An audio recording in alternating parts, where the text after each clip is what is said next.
दोस्तों, आज मैं आपको एक मजेदार और इमोशनल एपिसोड की कहानी सुनाने वाली हूँ, द अटिपिकल फैमिली, सीजन 1 का दूसरा एपिसोड। अगर पहला एपिसोड नहीं देखा है तो टेंशन मत लो, लिंक डिस्क्रिप्शन में है। चलो शुरू करते हैं। कहानी फ्लैशबैक से शुरू होती है। गज्जू अपने दोस्तों के साथ टाइम पास कर रहा होता है और वहीं एक लकी ड्रॉ में हिस्सा लेता है। क्या किस्मत है भाई, उसने एक प्यारी सी मछली जीत ली। लेकिन जब वह मछली लेकर घर पहुंचता है तो उसकी माँ उसे देख लेती है। अब माँ के गुस्से का ठिकाना नहीं। वह गज्जू को फटकार लगाती है, कितनी बार कहा है वहाँ मत जाओ, एक्सीडेंट हो सकता था। गज्जू की मासूमियत देखो, वह माँ को मछली दिखाने की कोशिश करता है लेकिन माँ उसे छड़ी से पीटने लगती है। अचानक गज्जू गायब हो जाता है और खुद को अजीब सी जगह पर पाता है, वहीं जगह जहां उसने मछली जीती थी। गज्जू को समझ आता है कि वह समय में पीछे चला गया है। ये उसके लिए नया और अजीब अनुभव है, लेकिन जब वह इस पल को महसूस करता है तो उसे समझ आता है कि वह बस देख सकता है, न कुछ बदल सकता है और न किसी की मदद कर सकता है। तभी वह देखता है कि एक लड़की भाग रही है। अचानक एक्सीडेंट हो जाता है। गज्जू बार बार समय में पीछे जाकर उसे रोकने की कोशिश करता है लेकिन वह असफल रहता है। अंत में निराश होकर वह अपनी माँ के पास लौटता है। माँ उसे बधाई देती है, तुमने टाइम ट्रैवल कर लिया गज्जू, ये तो बड़ी बात है। लेकिन गज्जू खुश नहीं है, वह अपनी असफलता के बारे में सोच रहा होता है। अब हम गज्जू को प्रेजेंट टाइम में देखते हैं। वह घर के बाहर खड़ा है। उसकी नजर उस गुड़िया पर पड़ती है जो उसने आईना को दी थी। गुड़िया वहीं पड़ी है। तभी आईना फोन में बिजी वहाँ आती है। गज्जू उसे टोकता है, इतना फोन मत देखा करो, आसपास की दुनिया भी देख लो। आईना थोड़ी चिढ़कर कहती है, ठीक है, और वहाँ से चली जाती है। अगले सीन में गज्जू एक मॉल में है। वह लिपस्टिक देख रहा होता है। दया वहाँ आती है और पूछती है, क्या ये किसी खास के लिए ले रहे हो? गज्जू थोड़ा टालने की कोशिश करता है लेकिन दया उससे बात करती रहती है। गज्जू मजाक में कहता है, तुम मुझसे शादी करना चाहती हो क्या? दया हंसकर जवाब देती है, नहीं रे, मैं तो शॉपिंग कर रही थी। गज्जू मॉल में जूतों को घूर रहा था, लेकिन ये घूरना किसी सामान की कीमत देखने वाला नहीं था, बल्कि उसके दिमाग में खलबली मची हुई थी। तभी दया आई और बोली, ये जूते ले लो, बहुत बढ़िया है। गज्जू बस सर हिलाकर मना कर देता है। दया ने दोबारा कोशिश की और उसके पास आ गई, लेकिन गज्जू का मूड खराब था। उसने उसका हाथ झटक दिया और गलती से दया की शर्ट फट गई। आसपास के लोग घूरने लगे। दया गुस्से में फुसफुसाई, मेरे शर्ट का हिस्सा मुझे वापस दो, लेकिन गज्जू ने उसकी बात को अनसुना कर दिया। कुछ देर बाद गज्जू अकेला बैठा शराब पी रहा था। दया फिर आई और बोली, मैंने आईना के लिए कुछ चीजें खरीदी हैं। गज्जू ने बैग खोला और जूतों को देखकर भड़क गया। मैं बच्चों को बड़े बनने की चीजें नहीं पहनने देता। दया मुस्कुराकर बोली, आजकल के बच्चे खुद बड़े बनना चाहते हैं, लेकिन गज्जू ने साफ मना कर दिया। दया ने हार मानकर बैग उसके हाथ में दिया और बोली, लो, ये आईना के लिए ले जाओ। गज्जू ने बैग लिया, पैसे रखे और चला गया। दया अब अकेली बैठी शराब पी रही थी। तभी आग का अलार्म बजा और चारों तरफ अफरा तफरी मच गई। दया डर के मारे जमीन पर बैठ गई। उसकी आंखों में स्कूल की आग का वो पुराना सीन तैरने लगा। वह इतनी डर गई थी कि हिल भी नहीं पा रही थी। तभी गज्जू वहाँ पहुंचा और उसका हाथ थाम लिया। दया ने राहत की सांस ली, लेकिन जब उसने दोबारा देखा तो गज्जू गायब हो चुका था। अगला सीन आईना का है। वह अपने कमरे में बैग लटका हुआ देखती है। वह उसे खोलती है और अंदर जूते पाती है। जूते पहनते ही उसकी खुशी का ठिकाना नहीं रहता। गज्जू आईना की मुस्कान देख रहा होता है, लेकिन जब आईना उसकी तरफ देखती है तो गज्जू वहाँ से गायब हो जाता है। फिर जिम का सीन दिखाया जाता है, जहाँ दया डोंगी और गणेशा से मिलती है। डोंगी गणेशा से पूछती है, तुम्हारा नाम क्या है? गणेशा थोड़ा झिझक कर जवाब देती है। डोंगी फिर चिढ़कर पूछती है, सच सच बताओ, तुम्हारा असली नाम क्या है? गणेशा सिर्फ चुपचाप उसे देखती रह जाती है। डोंगी हल्की मुस्कान के साथ अपना नाम बताती है। ग्रेश उसे देखकर कहती है, तुम वाकई बहुत लकी हो, है ना? तुम्हारे लिए एकदम परफेक्ट है। सच कहूँ, मुझे तुमसे जलन हो रही है। ये कहते हुए ग्रेश वहाँ से जाने लगती है, लेकिन तभी डोंगी देखती है कि उसकी माँ और दाया साथ में खड़ी बातें कर रही हैं। डोंगी की माँ मनवी दाया से कह रही होती है, मैंने ये बिल्डिंग अपने बेटे के नाम कर दी है, लेकिन अभी ये उसकी नहीं है। जब वह शादी कर लेगा तभी ये बिल्डिंग उसकी होगी। दाया हैरानी से पूछती है, आपका कहना क्या है? शादी करना कोई छोटी बात नहीं होती। क्या आपको ऐसा लगता है कि मेरी 2 शादियां हो चुकी हैं तो मेरे लिए ये सब आसान होगा? मनवी समझाती है, मैंने ऐसा कुछ नहीं सोचा। वैसे भी मैं ये सब आईना के भले के लिए कर रही हूँ। उसे माँ की जरूरत है जो उसकी देखभाल कर सके। वह दिखाने की कोशिश करती है कि उसे कोई फर्क नहीं पड़ता, लेकिन उसकी आंखों में उसकी चिंता साफ नजर आती है। डोंगी ये सब सुनकर नाराज हो जाती है और अपनी माँ के पास जाकर पूछती है, ये सब क्या है? ये बिल्डिंग आप मुझे देने वाली थी। मनवी थोड़ी शांत होकर जवाब देती है, हाँ कहा तो था, लेकिन तुम शादी ही नहीं कर रही हो। डोंगी गुस्से में कहती है, मैंने कभी मना किया क्या? और वैसे भी आप दाया पर इतना भरोसा क्यों कर रही हैं? आप उसे जानती ही कितना है। मनवी समझाती है, दाया ने तुम्हारे भाई की जान बचाई थी, वो कोई अजनबी नहीं है। डोंगी भड़क कर कहती है, ये सब महज एक इत्तेफाक है। ऐसा कैसे हो सकता है कि आप उसी सफ में पहुंच गईं जहां दाया काम करती है? मुझे लगता है इसके पीछे कुछ और ही बात है। मनवी इसे नियति का खेल मानती है और कहती है, ये सब किस्मत का फैसला है। इस बीच ग्रेश सब कुछ छुप कर सुन रही होती है। थोड़ी देर बाद गज्जू आता है। दाया उसे देखकर पूछती है, तुम कहाँ जा रहे हो? गज्जू थोड़ा अनमने तरीके से जवाब देता है, मैं अपने घर जा रहा हूँ। दाया उसे घूर कर पूछती है, क्या तुमने कुछ कहा था? और हाँ, क्या तुम दोनों ने हाथ पकड़ा था? गज्जू चुपचाप वहाँ से चला जाता है बिना कोई जवाब दिए। मनवी दाया से पूछती है, ये सब कब हुआ? तुम दोनों इतने करीब कब आ गए? अगर ऐसा है तो मैं इस बात को आगे बढ़ाने के लिए तैयार हूँ। दाया तुरंत सफाई देती है, ऐसा कुछ भी नहीं है, और हाँ, आप थकी हुई लग रही हैं। चलिए मैं आपके लिए चाय बना देती हूँ। अगले सीन में मनवी अपने कमरे में आराम कर रही होती है। वहीं पास में कोई सुबकने की आवाज सुनाई देती है। यह आवाज सुनू की होती है, जो बड़बड़ाते हुए कह रहा होता है, जब भी तुम दाया से मिलती हो तो बस सो जाती हो। ये तुम्हारे लिए अच्छा है, लेकिन मुझे समझ नहीं आता कि तुम ऐसा क्यों करती हो। सुनू बाहर आता है और गज्जू को देखते हुए थोड़ा मुस्कुरा कर कहता है, मैंने सुना है कि तुमने उसका हाथ पकड़ा था। गज्जू जवाब में थोड़ा झिझकते हुए कहता है, नहीं, मैंने ऐसा कुछ नहीं किया। सुनू मजाकिया अंदाज में कहता है, दाया मुझे पसंद है। वो तुम्हारी माँ को सुकून दे रही है और तुम्हारे लिए भी उम्मीदें बढ़ा रही है। तुम कामयाब रहो। इसके बाद दाया को उसकी फैमिली के साथ दिखाया जाता है। गणेश दाया से कहती है, डोंगी तुम्हारे रास्ते में जरूर आएगी। फिर वो एक आदमी से कहती है, तुम्हारा काम है कि डोंगी की शादी रुकवानी है। गणेश बाद में दाया से पूछती है, तुम दोनों ने हाथ पकड़ लिया था सही, तुम्हें यह सब करने में कितना वक्त लगा? अब देखना उसे बेड तक ले जाने में कितना वक्त लगेगा। दाया थोड़ी शांत होकर कहती है, जब उसने मेरा हाथ पकड़ा था तो उसके चेहरे पर कुछ ऐसा भाव था जैसे किसी तिनके को थाम रहा हो, जैसे उसे डूबने से बचने की उम्मीद हो। अगले सीन में मनवी गज्जू के कमरे में आती है और देखती है कि उसका कमरा जैसे ताबूत बन गया हो। वह गज्जू से कहती है, ये सब क्या है? अपने कमरे को इतना वीरान क्यों बना रखा है? अब से यहाँ कोई और भी आना चाहिए और तुम्हें भी नई शुरुआत करनी चाहिए। तुम्हारे पास एक और बच्चा हो सकता है। गज्जू थोड़ा परेशान होकर कहता है, मुझे और कोई बच्चा नहीं चाहिए। मेरे पास मेरी बेटी ईना है। क्या तुम उसे प्यार नहीं करती? मनवी हल्के स्वर में कहती है, हम ईना से प्यार करते हैं, लेकिन तुम्हारी बेटी में कोई खास शक्ति नहीं है। उसमें किसी भी सुपर पावर के संकेत नहीं दिखते। वह हम में से एक नहीं है। गज्जू गुस्से में जवाब देता है, वो मेरी बेटी है, उसके बारे में ऐसा मत कहो। मनवी शांत होकर कहती है, ठीक है, लेकिन खुद को इस तरह लाश मत बनाओ। अपने पैरों पर खड़े हो जाओ, एक अच्छे पिता बनो। अकेले पड़े रहने से कुछ नहीं होगा। इसके बाद दाया की फैमिली दिखती है। गणेश दाया से पूछती है, हाथ पकड़ने के बाद तुम इतनी चुप क्यों हो? दाया मुस्कुरा कर कहती है, थोड़ा सब्र रखो, अभी हमारे पास वक्त है। फिर दाया को मनवी का एक मैसेज आता है और वह तुरंत चली जाती है। गणेश चिढ़कर कहती है, मनवी से बार बार मिलने का क्या फायदा? असली काम तो गज्जू का दिल जीतना है। मनवी अपने विचारों में डूबी हुई कहती है, हमें इनके बारे में और गहराई से जानना चाहिए। अगले सीन में ईना स्कूल में होती है। टीचर ने पहले सभी से पूछ लिया था कि वे क्या करना चाहते हैं। फिर वह पूछता है, क्या किसी और के पास कोई सवाल है? ईना अपना हाथ उठाने वाली होती है, लेकिन तभी एक और लड़की बीच में बोल देती है, मेरा काम पूरा हो गया है। एक लड़का ईना को ध्यान से देख रहा होता है। ईना अक्सर स्कूल आती है, लेकिन उससे कोई बात नहीं करता। ऐसा लगता है जैसे वह वहाँ है ही नहीं। एक और सीन में दिखाया जाता है कि ईना अलग अलग रूम में जाना चाहती है, लेकिन लड़के उसे बार बार बाहर जाने के लिए कहते हैं। वह दरवाजे बंद कर देते हैं।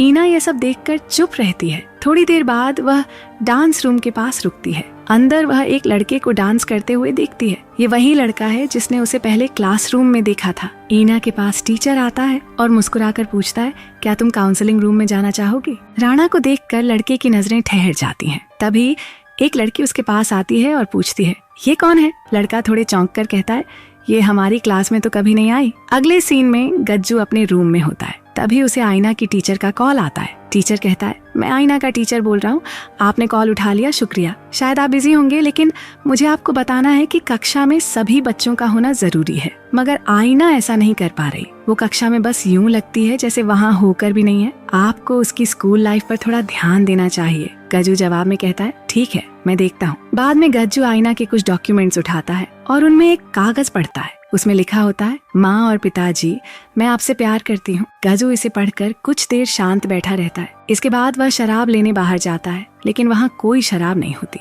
तभी सुनू आता है और कहता है, मैंने सारी शराब हटा दी, चलो आज बाहर चलते हैं और साथ में कुछ पीते हैं। दोनों बाहर जाते हैं और गज्जू देखता है कि सुनू उसे वहाँ इसलिए लाया है क्योंकि वहाँ दाया भी होती है, साथ में मनवी भी। सुनू मुस्कुराकर कहता है, देखो दूल्हा आ गया। गज्जू अंदर आता है और अपनी माँ के पास बैठता है। मनवी कहती है, तुम दोनों एक दूसरे को पसंद करते हो लेकिन कह नहीं पा रहे क्योंकि अपनी अपनी वजहों से खुद को रोक रखा है। इसलिए आज खुलकर बातें करो, शराब पियो और थोड़ा एंजॉय करो। अब मैं चलती हूँ। मनवी के जाने के बाद गज्जू और दाया अकेले रह जाते हैं। गज्जू शराब पीने लगता है। दाया उसे रोकने की कोशिश करती है लेकिन वह उसकी बात नहीं सुनता। दाया भी थोड़ी देर बाद शराब पीने लगती है। दोनों के बीच एक अजीब सी चुप्पी होती है लेकिन उनकी आंखें बहुत कुछ कह रही होती हैं। अगले सीन में डोंगी को क्लिनिक में दिखाया जाता है। वह डॉक्टर जहान से मिलने आई होती है। नर्स से पूछती है, जहान कहाँ है? नर्स जवाब देती है, वो अपने आखिरी मरीज के साथ है। डोंगी आसपास नजर घुमाती है और जहान के ऑफिस में रखी अपनी ही फोटो देखती है। थोड़ा हंसकर कहती है,